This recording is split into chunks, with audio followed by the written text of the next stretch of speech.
How to disconnect Facebook account from your Mobile Legends account. It's actually very easy to do that. In this video, I'm gonna show you how to do it. So without further ado, let's begin.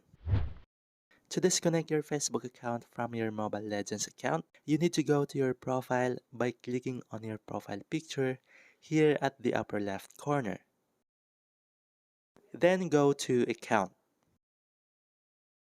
As you can see here, my ML account is currently bound to my Facebook account. To disconnect this, you need to go to Account Center and click on Disconnect Third-Party Account. Click on Facebook account and then choose Disconnect via Connected Account. Here to continue, you need to enter your Mobile Legends account ID.